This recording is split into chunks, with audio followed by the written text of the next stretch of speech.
Everyone thinks they know how cheaters feel. That we're selfish, heartless, incapable of real love. And maybe some are. But sitting here in our too quiet house, watching Nathan move through our daily routines like a ghost, I feel everything. Every single painful thing. Hey, Nathan here. You know that moment when your whole world just stops? Mine came on a Tuesday evening. Funny how I remember that detail, but not what I was wearing or what I'd had for lunch. Just that it was Tuesday, and my wife was telling me she'd slept with another man. I'm sorry, Nathan. God, I'm so sorry. Norma kept saying, her tears creating rivers down her cheeks. It meant nothing. Please, we can fix this. Tell me we can fix this. I sat there in our kitchen, the one we'd spent months renovating together, staring at the granite countertop we'd argued about for weeks before finally agreeing on. Everything in our house suddenly felt like a prop in some tragic play I didn't remember auditioning for. How long? I asked, surprising myself with how steady my voice sounded. 2 months, she whispered, and I watched her fingers nervously twisting her wedding ring. But it's over now. I ended it. Nathan, please look at me.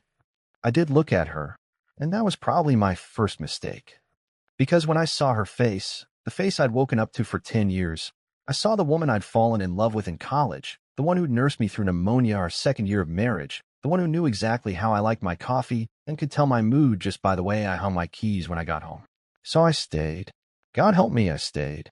The next few months were weird. Like living in a house where someone's moved all the furniture 2 inches to the left. Everything looks the same, but you keep bumping into things. Norma tried, I'll give her that. She was constantly cooking my favorite meals, buying me little gifts, sending sweet texts throughout the day. But it felt hollow, like watching someone perform the role of loving wife without actually feeling it. I made your mom's lasagna recipe, she'd say, beaming with hopeful eyes. Remember how we used to make this together every Sunday? I'd smile and eat it, but all I could taste was the effort she was putting into making things normal again. The lasagna itself might as well have been cardboard. One night, after too many glasses of wine, she turned to me on the couch with this strange look in her eyes. Nathan, she said, trying to sound casual but missing by a mile, I've been thinking. If you need to, if being with someone else would help you process this, I'd understand. Like a free pass? I almost laughed. Almost. Because only Norma would think that giving me permission to cheat would somehow fix the fact that she'd broken our vows. Instead, I just looked at her and asked, is that what you think this is about? That I'm just sexually frustrated? She flinched. No, I want you to feel like things are fair between us. Fair. Now I did laugh, but it wasn't a happy sound. Norma, you didn't use a free pass. You didn't ask permission. You made a choice, multiple choices, actually, that broke us. And now you're trying to fix it by, what? Giving me a hall pass like we're teenagers at prom. She started crying again, and I felt that familiar twist in my gut, the one that made me want to comfort her even though she was the one who'd hurt me. I'm trying, she sobbed. I'm trying so hard to make things right. I know, I said quietly, getting up from the couch. That's what makes this so sad. You're trying to fix something, but you don't even understand what you broke. I went to bed that night thinking about her free pass offer. Not because I wanted to use it, God. No, but because it showed me just how little she understood about trust, about commitment, about love. You can't give someone permission to break something that's already shattered. Hey there, I'm Norma. Everyone thinks they know how cheaters feel. That we're selfish, heartless, incapable of real love. And maybe some are. But sitting here in our too quiet house, watching Nathan move through our daily routines like a ghost, I feel everything. Every single painful thing. I've become an expert at reading his silences. There's the morning silence over coffee, where he stares at his phone instead of sharing funny headlines like he used to. The evening silence when he comes home late, probably spending extra hours at work just to avoid me. And the worst one, the heavy silence when we're in bed, both pretending to sleep while lying as far apart as possible. I made your favorite tonight, I say, setting down a plate of grilled salmon with that spicy mango sauce he loves. Used to love. Now he just nods, takes 3 mechanical bites, and mumbles something about not being hungry. I'm trying. God, I'm trying so hard it hurts. Every morning I wake up thinking, Today will be different. Today I'll find the right words, the right gesture, and he'll look at me the way he used to. But nothing works. Not the carefully planned dates. Not the little notes in his lunch, which he probably throws away. Not even the new lingerie that stays untouched in my drawer. And then there's Patrick. The man I swore I'd never contact again. It starts innocently enough, a LinkedIn message about a work project. I tell myself it's purely professional. Nathan and I are struggling, sure, but I'm not that person anymore. I've learned my lesson. But one message becomes 2, becomes 10, becomes meeting for coffee just to catch up. Patrick looks good. He looks at me like I matter, like I'm not just someone's mistake. You seem tense, he says, reaching across the table to touch my hand. I should pull away. I want to pull away.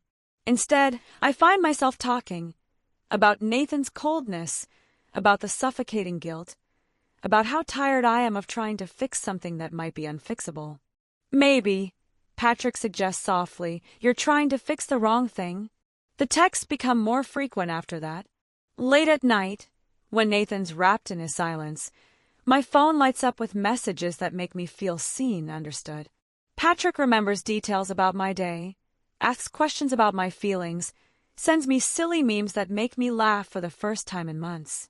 I tell myself it's just friendship, just someone to talk to while Nathan and I work through things. But deep down, in that honest place I've gotten so good at ignoring, I know better. The first kiss happens after a particularly rough day. Nathan had finally agreed to couples counseling, but spent the entire session staring at the wall while I did all the talking.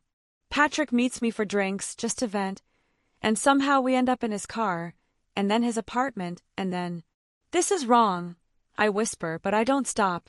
"Life's too short to be this unhappy," he replies, and I let myself believe him. What follows is a blur of secret meetings, deleted texts, and elaborate lies. I become someone I don't recognize, checking my phone obsessively, making up work emergencies, planning every minute like a military operation. The guilt is still there, bigger than before, but now it's mixed with something else. Something that feels dangerously like freedom. Until today, I didn't hear Nathan come home early. Didn't hear him walk upstairs. Didn't hear anything until the bedroom door opened and there he was, standing in the doorway while Patrick scrambled for his clothes and I just froze. The look on Nathan's face. That's what will haunt me forever. Not anger, not even hurt. Just nothing. Like he was looking at a stranger. Or worse, like he was looking at exactly what he expected to see. "Nathan," I start, but he's already turning away. Not rushing, not slamming doors, just calmly walking downstairs like he's leaving a boring meeting. "I should go," Patrick mumbles, and suddenly I hate him. Hate his cowardice. Hate his stupid messages. Hate how he made everything seem so simple when it was anything but.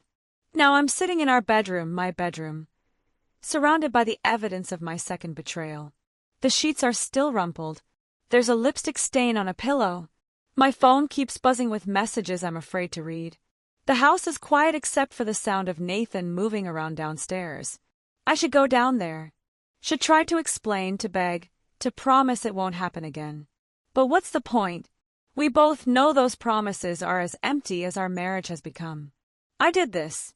Not just once, but twice. To the one person who gave me a second chance when I didn't deserve it.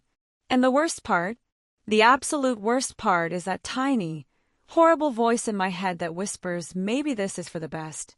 Maybe now we can stop pretending. They say the first time breaks your heart. The second time, that just confirms what you already knew, but didn't want to admit. Finding them in our bed should have destroyed me. Should have sent me into a rage or at least sparked some kind of emotional meltdown. Instead, I just stood there, feeling nothing but a dull sense of course.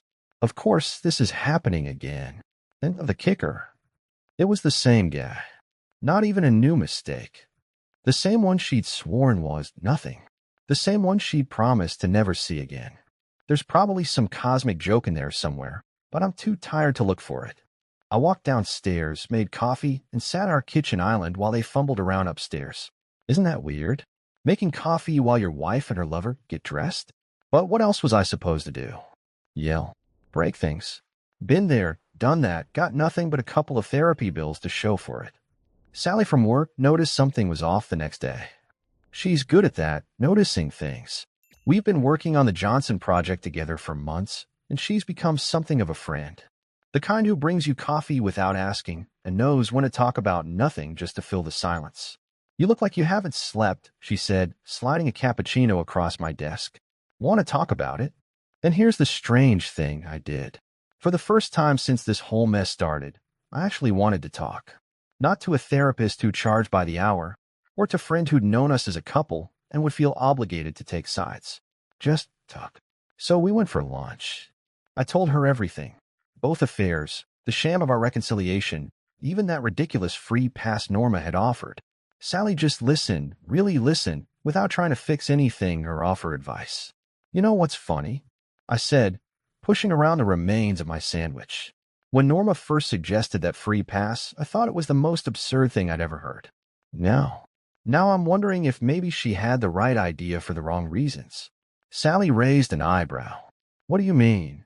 I mean, maybe sometimes you need someone to help you see that you're not crazy, that your feelings are valid, that you deserve better than watching someone pretend to change while they're actually just getting better at hiding things. Our lunches became regular after that. Sometimes we talk about the mess with Norma, but mostly we just talked. About books, movies, our families, our dreams. Things I'd forgotten I could talk about without walking on eggshells. I started staying late at work, not because I was avoiding home, though that was part of it, but because Sally and I would get caught up in conversations that felt more real than anything I'd had in years. Nothing physical happened. We both knew that wasn't what this was about. But emotional connection, that was a different story. Norma noticed, of course. Hard not to when your spouse starts coming home with a lighter step despite catching you in bed with another man. Are you seeing someone? She finally asked one night, her voice sharp with accusation. I looked at her, really looked at her, and felt something close to pity. Remember that free pass you offered me? The one that was supposed to make things fair. Her face went pale. Nathan, that wasn't. I didn't mean. You know what's ironic? I continued, feeling strangely calm. I've been talking to someone. Just talking. No sneaking around, no lies, no sex in our bed while you're at work. And somehow, that seems to bother you more than what you did. That's different, she exploded. You're doing this to hurt me. I shook my head, already packing a bag. No, Norma. I'm doing this because for the first time in years, I'm talking to someone who actually listens. Someone who makes me feel like I matter. And you know what? Maybe that's what you were looking for too. The difference is, I'm not pretending this marriage can survive it. Where are you going? Her voice cracked. To a hotel. Then probably an apartment. I've already called a lawyer. Because of her. The accusation in her voice would be funny if it wasn't so sad. No, I said, zipping up my bag. Because of us. Because some things, once broken, should stay broken. It's healthier that way. I walked out into the cool evening air, feeling lighter than I had in years. My phone buzzed, a text from Sally asking if I was okay.